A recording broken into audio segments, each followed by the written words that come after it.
At number 10, we have a pedal from Norway, my home country, the country that I live in, and that is the Fenris from Fjordfuzz. The fuzz is extremely aggressive in many ways, but the reason to why I put it on this list is because I use it all the time here in my studio. It's a fuzz style that goes really well into mixes. Some people like fuzzes when they are noodling around on their guitar, but find it hard to put it into a context. This is really good in that song context, and I often mix it together with overdrive, and the combination of that aggressive fuzz and the overdrive is just fantastic.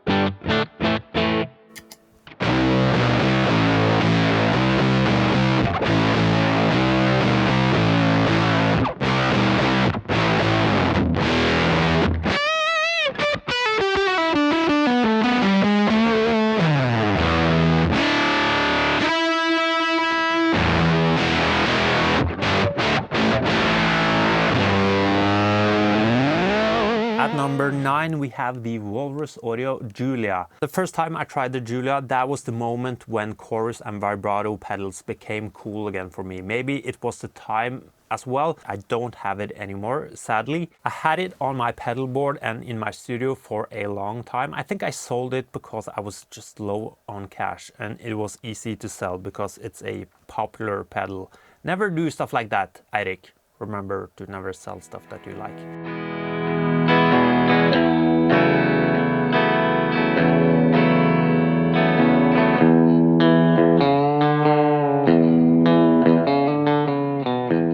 At number 8, we have the JHS Pedals Twin 12.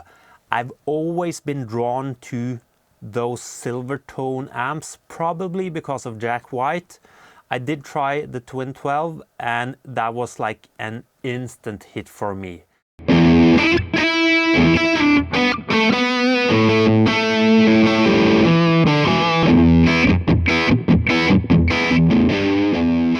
At number 7, we have the Boss SY200, and this is one of my favorite pedals to play synth on because I'm not really a good synth player, and it's really cool to combine with like big reverbs and vibrato and stuff like that to make it even more moody.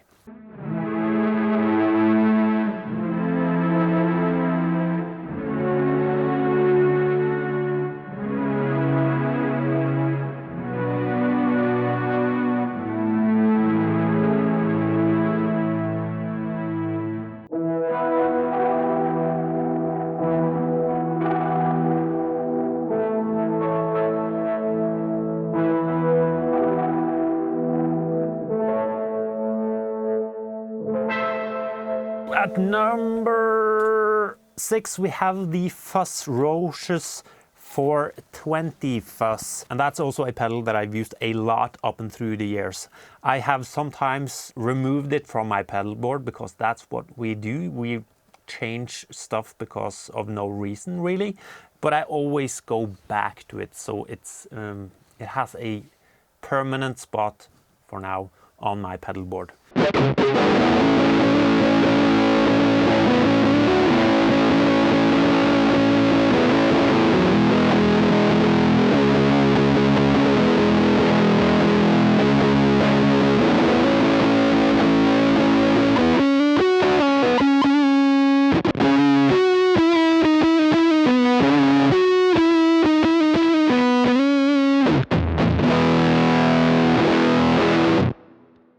Have you ever tried to Google your own name or email address? I did that the other day and man, there's so much information on the internet connected to my name and email address. And I know it's not just me, it's probably like that for you as well. Data brokers sell your information to scammers, spammers, and anyone else who may want to target you. So your full name, email, home address, health records, your relatives, it is all out there. And that's why I've been using Aura, the sponsor of today's video. Aura shows me which data brokers are selling my information and automatically submit opt-out requests for me. Using Aura, I discovered a lot of data brokers that were selling my information and it automatically took care of them all. Cleaning up my information not only helps reduce the amount of spam that I get, but it protects me from hackers who could use this information to help them access my social media accounts, bank accounts, or other sensitive information. Aura also does so much more to protect me and my family from online threats that we can't see. And it's really easy to use and set up, so I don't have to download several different apps to get things like antivirus, VPN, password management, parental controls, identity theft insurance, and more. I get everything at one affordable price, and you may already have one or two of these tools already, but not having Aura is like locking the front door and leaving the back door wide open. Aura is always on doing the hard work of keeping me safe so I can focus on other tasks with peace of mind, like learning how to sweep on my guitar, for example. I value my privacy and I value yours. You can go to aura.com livingroomgd and start your 2-week free trial. Also linked down below in the description. At number 5, we have the Bondi FX Sick Ass Overdrive, and that pedal really takes me back to the beginning of this channel. It was one of the first drive pedals I did demo, I think, at least. I think it's safe to say that it's a Klon style overdrive, but you get some more gain from it and you have some more control over the EQ part of the pedal because it has bass and treble. And yeah, it sounds fantastic.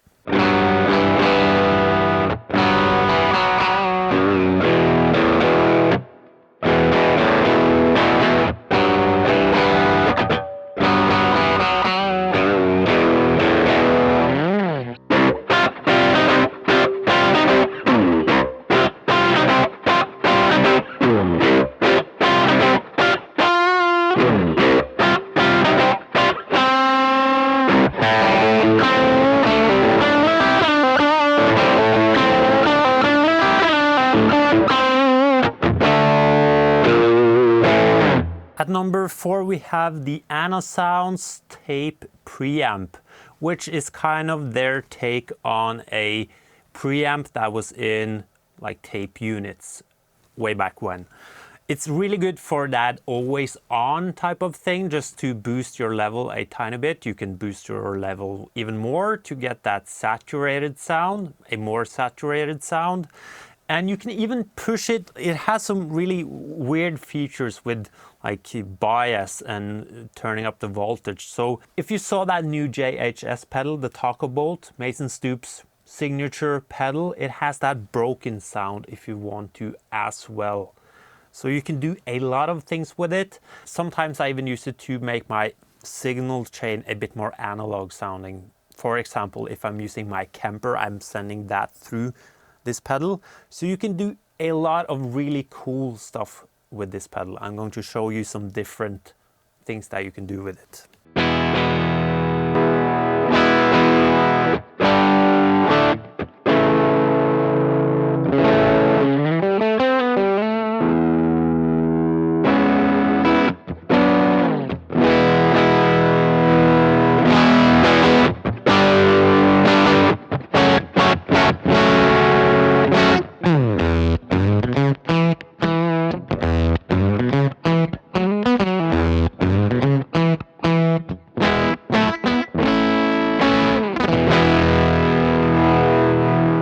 At number 3, we have the Digitech Drop, which is still a fantastic pedal. You can use it for the octave plus dry thing. That's probably what I use it the most for now. But you can also detune guitar, which still blows my mind. How is that possible? Like, I don't understand how TVs work. That is still insane to me, even though I'm kind of into technology and filming and stuff. And I also don't understand how you can detune your guitar with the drop, but you can.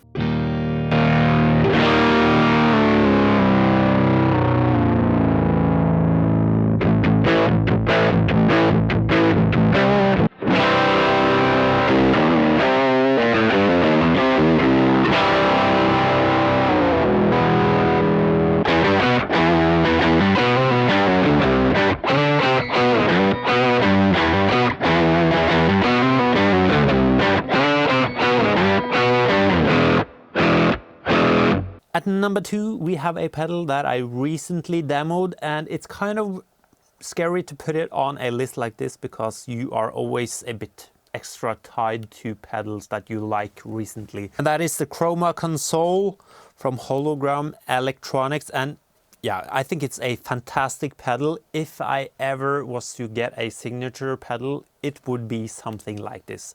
And there are a lot of things on it. My favorite is probably the cassette texture setting. I really like stuff like that, and for example, combining that with the Boss SY200 is straight up my alley, to say it carefully.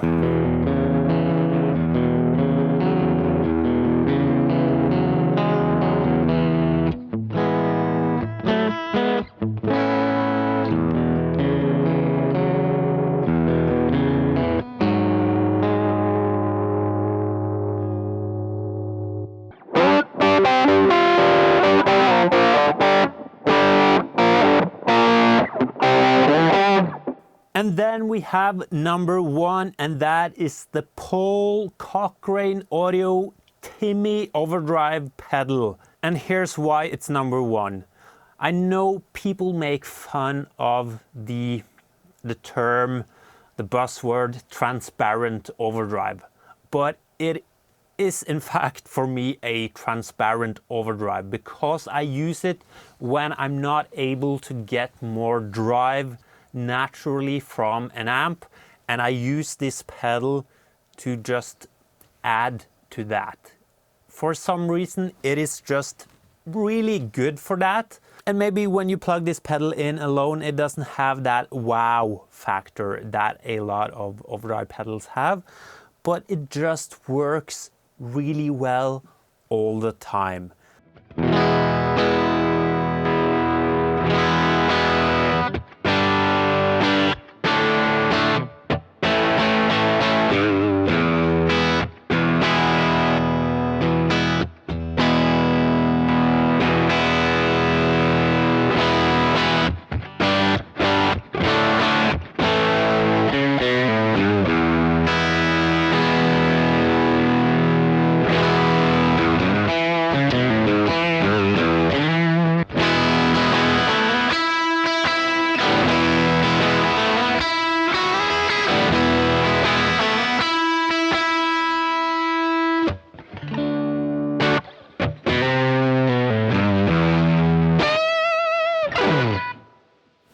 Thank you. Goodbye.